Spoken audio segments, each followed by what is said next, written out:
सामान्य से सामान्य कर्म का उद्देश्य अत्यंत पवित्र हो तो सामान्य कार्य भी साधन की परिधि में, भजन की परिधि में आ जाता है।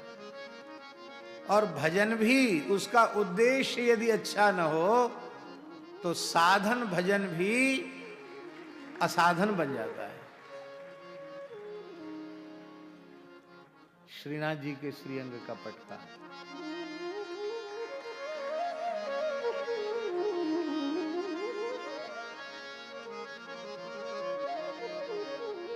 जय जय श्री राधे।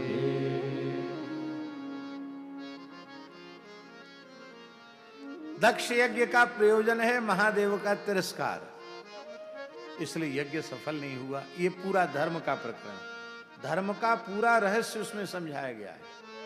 अर्थ प्रकरण है ध्रुव जी का चरित्र। भगवान आदि शंकराचार्य कह रहे हैं, अर्थम अनर्थम भावय नित्यम नास्ति ततः सुकुले सत्यम। अर्थ को अनर्थ समझो। पर ध्रुव जी को अर्थ की प्राप्ति भगवान की कृपा से हो रही है। 36,000 वर्ष का तुम्हारा राज्य होगा, फिर क्या होगा? क्या कहें, बड़ी ऊंची बात है।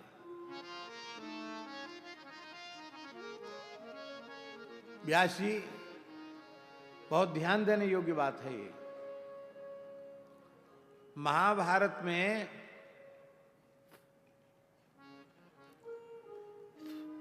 युधिष्ठिर ने कहा देवदूत से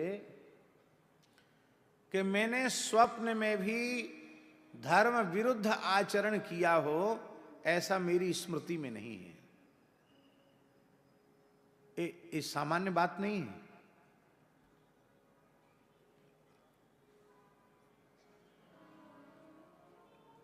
युधिष्ठिर कह रहे हैं मैंने स्वप्न में भी अधर्माचरण नहीं किया, मेरी स्मृति में नहीं कि मैंने कभी अधर्म किया, स्वप्न में भी।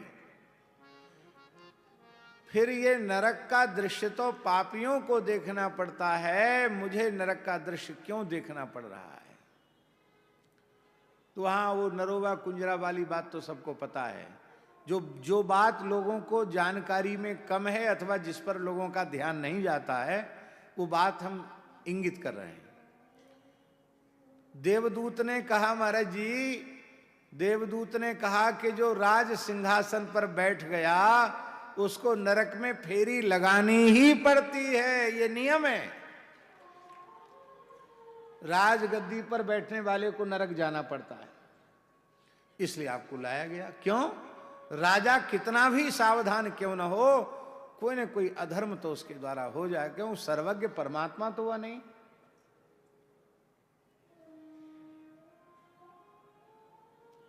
हम कहना ये चाहते हैं कि युधिष्ठिर जैसे धर्मात्मा को नरक देखना पड़ा है।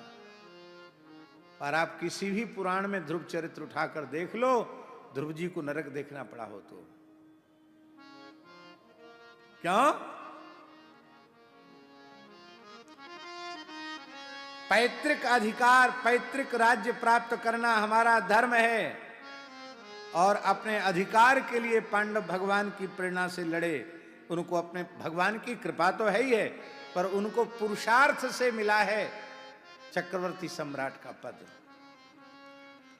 पर ध्रुव जी को मिला है पुरुषार्थ से नहीं। और ठीक है, उनको मिला है भगवान के अनुग्रह से। ध्रुव जी ने मांगा क्या, हमको राज्य चाहिए, पर बोले 36,000 वर्ष तक तुम राजा रहोगे और इसके बाद क्या होगा? ये भगवान के द्वारा दिए हुए अर्थ की महिमा है। अपने श्रम से, अपने भाग्य से और अपने परिश्रम से पाया हुआ अर्थ अनर्थ है, पर भगवत कृपा से प्राप्त अर्थ अनर्थ की निवृत्ति कराने वाला है।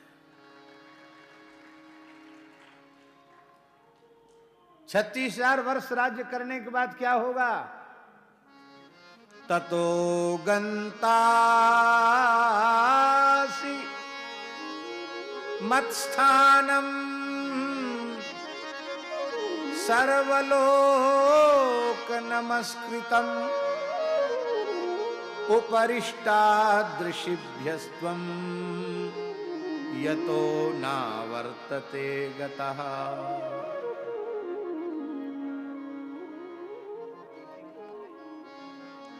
36,000 वर्ष का राज्य भोगने के बाद तो मेरे धाम में जाओगे ध्रुव। ऋषियों के लोक से ऊपर है वो लोक, ब्रह्मलोक से ऊपर है वह लोक। कहां जाओगे? बोले यतो नावर्तते गतः। यतो गतः न आवर्तते, जहां जाने के बाद जीव लौटकर संसार में नहीं आता, वहां जाओगे।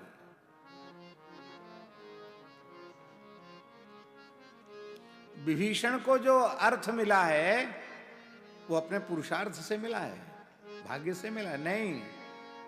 जो संपत्ति शिव रावण दीन दिए 10 मात, सोई संपदा विभीषण ही सकुचि दीन रघुनाथ।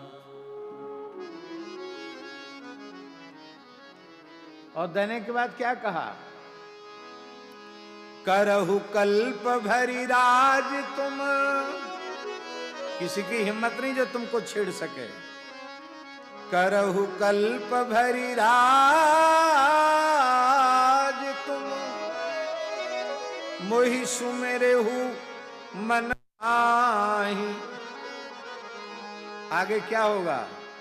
पुनि मम धाम पे हऊ, जहां संत सब जान।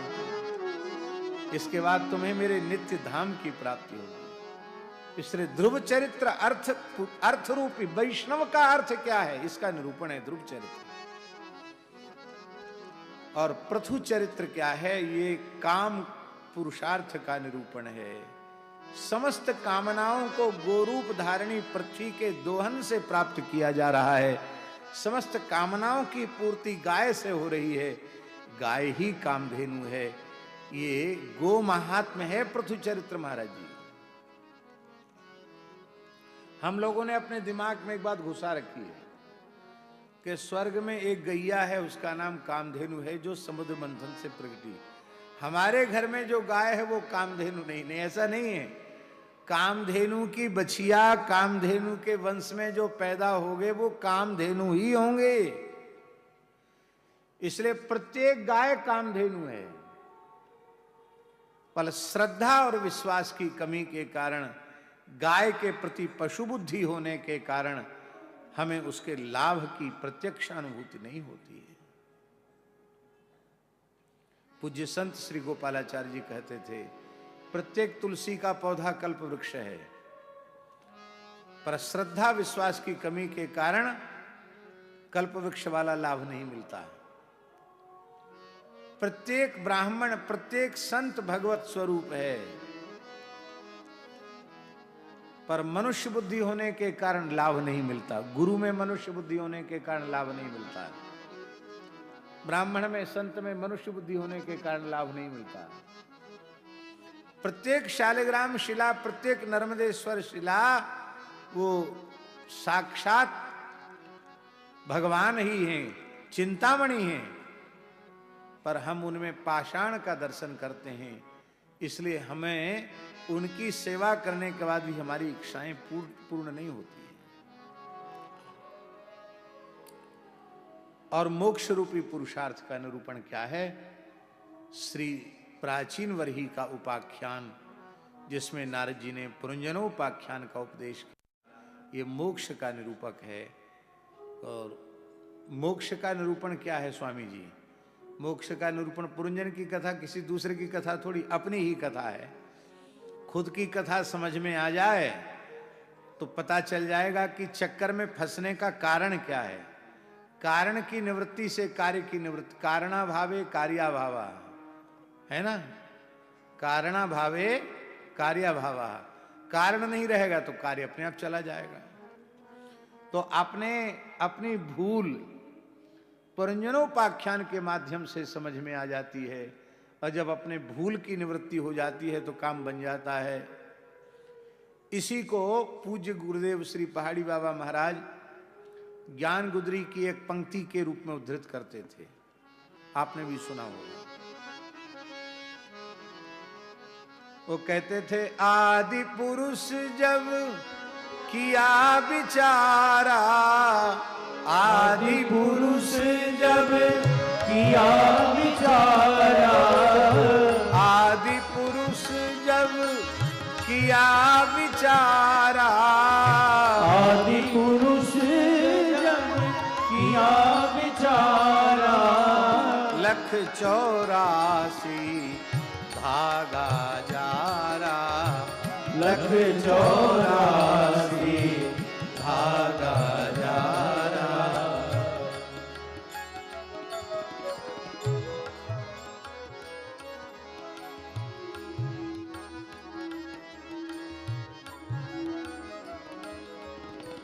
आदि पुरुष जब किया विचारा, 184 भागा जारा, 5 तत्व ते गुदरी दीनी, 3 गुणन ते आढ़ी कीनी, तामे जीव ब्रह्म अरु माया, तामे जीव ब्रह्म अरु माया, समरथ ऐसा खेल बनाया, समरथ ऐसा खेल बनाया।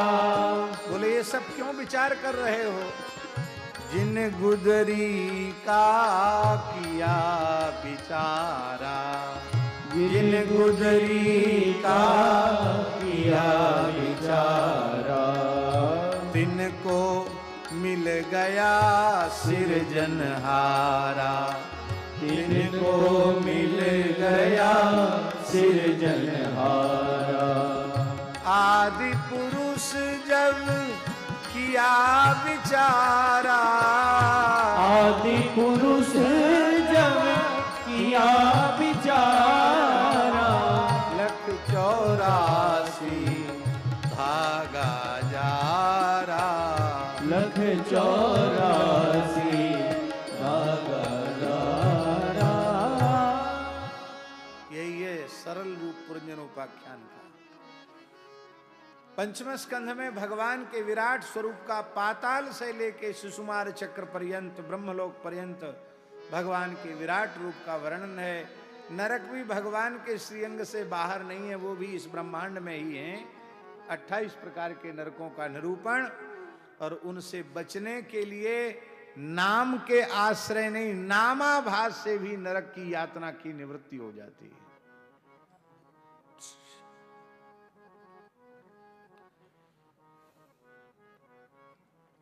बहुत से लोग कहते हैं कि जीवन भर पाप कर्म करे और अंतिम में राम राम कह दे तो सारे जीवन के पाप नष्ट हो जाते हैं, उसका कल्याण हो जाता है। ऐसी बात प्रसिद्ध है। और इस प्रसिद्ध बात का हम अनादर नहीं कर रहे हैं, हम इस पर अश्रद्धा या अविश्वास नहीं कर रहे हैं, पर कुछ कुतार्किक ऐसा कहते हैं ये बात सही नहीं है। ये लोगों को नाम में लगाने के लिए ऐसा कह दिया गया, वस्तुतः ये है नहीं। क्यों ऐसा कोई बताओ व्यास जी जो जीवन भर पाप कर्म किया हो और एक बार भी राम राम न बोला हो और मरते समय राम बोला हो, उसका उद्धार हो गया हो? बताओ कोई है ऐसा?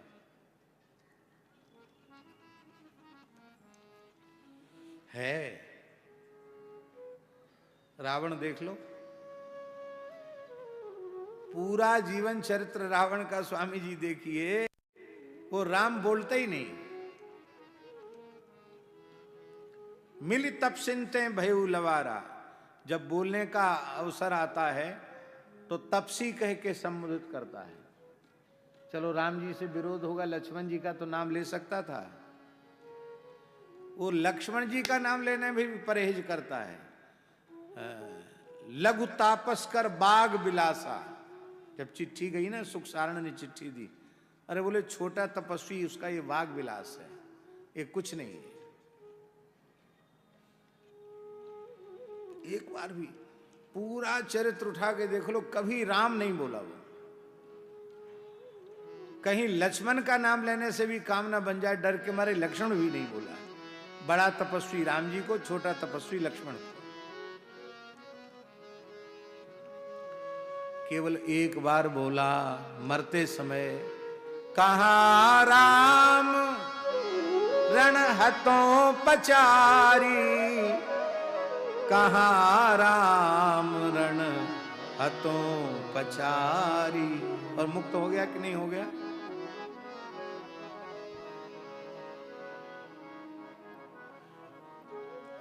नाम महात्म्य का निरूपण संभव नहीं है, क्योंकि कहा कहूं लगी नाम बड़ाई, कहा कहूं लगी नाम बड़ाई। राम न सकई नाम गुण गाई, राम न सकई नाम गुण गाई। नामाभास से अजामिल जैसे पापी का उद्धार हो गया है। अजामिलोप्यगाधाम किम पुनः श्रद्धया गृणन्। अजामिल भी धाम चला गया, फिर किम पुनः श्रद्धया गृणन्।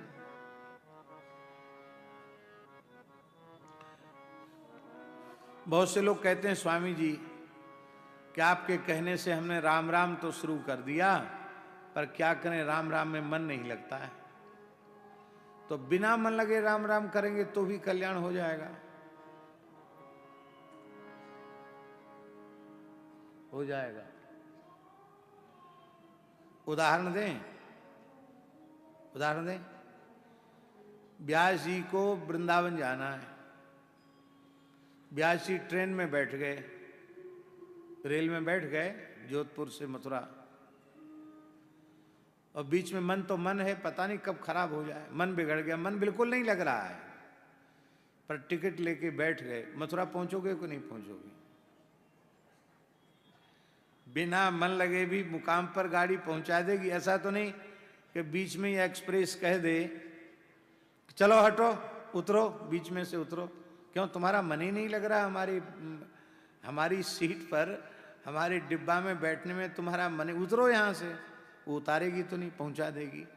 ऐसे ही नाम ले लिया तो भगवान के चरणों तक पहुंचने का टिकट ले लिया, मन नहीं लगेगा तो भी भगवान के पास पहुंचा देगा। वैष्णव का स्वरूप क्या है? वैष्णव का धर्म क्या है? भैया, वैष्णव का धर्म है, वेदादि शास्त्रों में जीवों के कल्याण के जितने साधन कहे गए हैं, उन साधनों को हजारों हजारों बार विधि पूर्वक करने से जिस पुण्य की प्राप्ति होगी, और भगवान के नाम का धोखे से एक बार उच्चारण करने से जिस पुण्य की प्राप्ति होगी, वह पुण्य उन हजारों हजारों बार समस्त वैदिक कर्मों के अनुष्ठान से जन्य पुण्य के, वह पुण्य नामोच्चारण के पुण्य के 16वें अंश की बराबरी नहीं कर सकता। सारे यज्ञ योग जब तक एक तरफ और भगवान नाम एक तरफ, नाम की किसी साधन से तुलना नहीं करना। नाम सर्वोपरि है, इसलिए नाम को मत भूलो। सब भूल जाओ पर नाम को मत भूलो। अजामिलोपाख्यान नाम महात्म्य का उपाख्यान नहीं, नामाभास महात्म्य का उपाख्यान है। हमारे मन में आ रहा है कि पूज्य श्री स्वामी राम प्रसाद जी महाराज, श्री स्वामी परशुराम जी महाराज जो आचार्य चरण हैं सूरसागर रामद्वारा के विरक्त शाखा के, उनका राम से मेरे रे प्राणिया, आप गाएंगे, आपके पीछे हम गाएंगे, आप गाइए। श्री रामदास जी महाराज का ये अनुभव हरजस है, जिसके माध्यम से श्री परशुराम जी अनेक अनेक जीव राम जी में लग गए। राम सुमर ले रे प्राणिया, भूले मत भाई।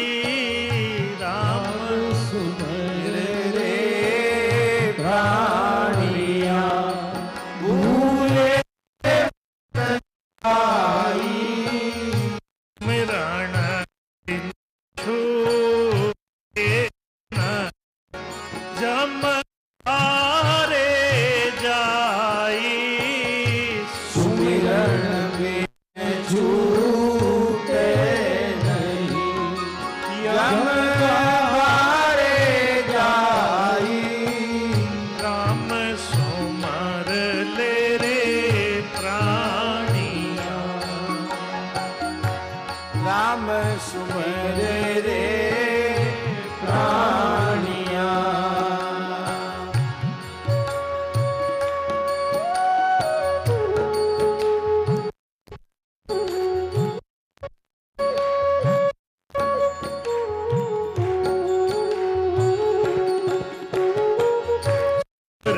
दुनिया भर में तीरथ और वरता, सब दुनिया भर तीरथ करता। चाहे पानी कोस का कछु कारज नहीं सरता। जैसा है पानी उसका कोई कारज नहीं सरता। राम सुमर ले रे प्राणिया, भूले मत आई। राम सुमिरे प्राणिया, भूले मत भाई। सुमरण बिन छूटे नहीं, जम द्वारे जाई। सुमिरन बिन